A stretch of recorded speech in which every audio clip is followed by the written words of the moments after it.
फिलहाल तो मैं बाजार जा रही हूँ, फिलहाल तो मैं पढ़ूंगी और कुछ नहीं करूंगी, फिलहाल तो वो ऑफिस गया है।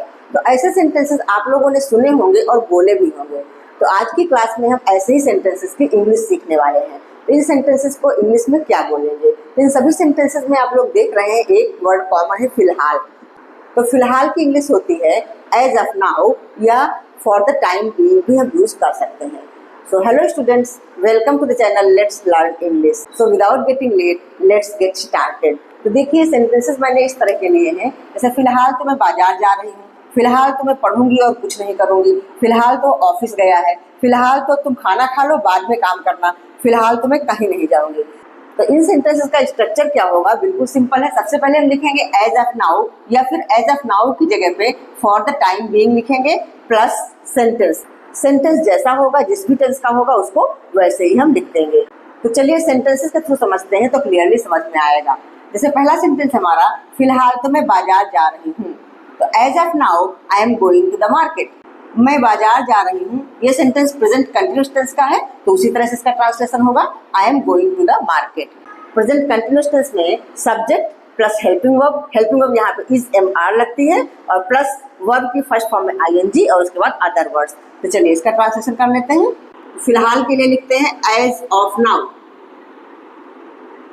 एज ऑफ नाउ कॉमा लगाया, I am going to the market, I am going to the market.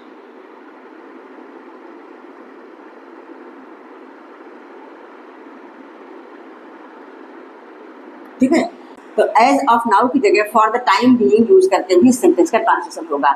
सबसे पहले हम लिख देंगे फॉर द टाइम बीइंग, बाद में सेम रहेगा for the time being, for the time being, उसके बाद same I am going to the market same रहेगा। ठीक है, इसलिए मैं आगे का नहीं लिख रही हूँ। नेक्स्ट सेंटेंस है फिलहाल तो मैं पढ़ूंगी और कुछ नहीं करूंगी। इसका ट्रांसलेशन हो जाएगा as of now I will study. ये हमारा फ्यूचर इंडेफिनिट टेंस का सेंटेंस है, सिंपल फ्यूचर का। तो आई विल स्टडी, तो as of now I will study and do nothing else, और कुछ नहीं करूंगी, डू नथिंग एल्स। ठीक है, चलिए इसको भी लिख लेते हैं। As of now, as of now I will study, I will लिखो या आई ऐसे करके भी लिख सकते हैं। I will study and do nothing else, और कुछ नहीं करूंगी तो डू नथिंग एल्स।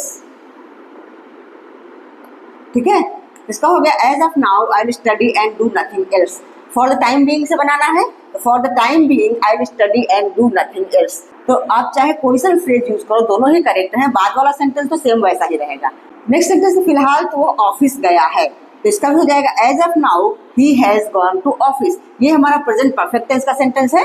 तो प्रेजेंट परफेक्ट टेंस का स्ट्रक्चर सब्जेक्ट प्लस हैज है plus third from the verb and then object या अदर वर्ड्स। ठीक है, तो उसी तरह से इसका ट्रांसलेशन जाएगा। यहाँ सब्जेक्ट वह है ही, तो ही के साथ हैज लगेगा। तो चलिए इसको भी लिख लेते हैं।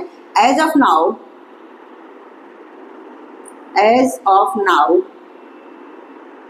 ही has gone to office, he has gone to office। ठीक है, as of now he has gone to office. Next sentence है फिलहाल तो तुम खाना खा लो, बाद में काम करना। अब ये सेंटेंस तुम खाना खा लो इंपरेटिव सेंटेंस है, तो इंपरेटिव सेंटेंस वर्ब की फर्स्ट फॉर्म से ही शुरू होता है, तो उसी तरह से बनाएंगे इसको हम। फिलहाल के लिए एज ऑफ नाउ तुम खाना खा लो, हैव योर फूड या हैव योर लंच या हैव योर डिनर। खाना खाने के बाद जिस टाइम पे कही गई हो उस हिसाब से लंच या डिनर आप यूज कर सकते हैं। यहाँ पे हैव योर फूड करके ही लिखेंगे। फिर बाद में काम करना, after that do your work. ठीक है, तो इसको भी लिख लेते हैं। As of now, as of now have your food, have your food. Food की जगह आप लंच और डिनर का यूज भी कर सकते हैं जिस टाइम पे खाना खाने की बात कही गई हो। तो as of now have your food, after that do your work. ठीक है, after that do your work, after that do your work, do your work. कई बार ऐसा होता है कि लोग काम करने में इतने बिजी हो जाते हैं कि अपने खाने का भी ध्यान नहीं रखते, तो हम बोलते हैं कि पहले खाना खा लो बाद में काम करना, ठीक है। इसका हो गया as of now have your food after that do your work. इस सेंटेंस को फॉर द टाइम बीइंग करके भी आप लिख सकते हो, for the time being have your food after that do your work. तो पूरा सेंटेंस का स्ट्रक्चर सेम रहेगा, खाली एज ऑफ नाउ आप लिखो या फॉर द टाइम बीइंग लिखो, दोनों ही करेक्ट है। नेक्स्ट है फिलहाल तो मैं कहीं नहीं जाऊंगी। As of now I will go nowhere, as of now I will go nowhere, तो इसको भी लिख लेते हैं। इसका हो जाएगा as of now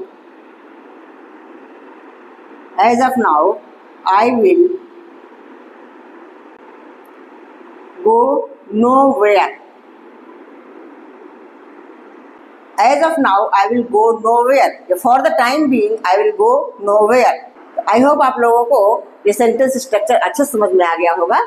now it's your turn. एक सेंटेंस आप लोगों के लिए, फिलहाल तो वो खाना खा रहा है, इसकी इंग्लिश क्या होगी कमेंट सेक्शन में लिख के जरूर बताना। That's all for today. See you soon in the next video with some more useful sentences. Till then, keep learning, keep practicing. Bye bye.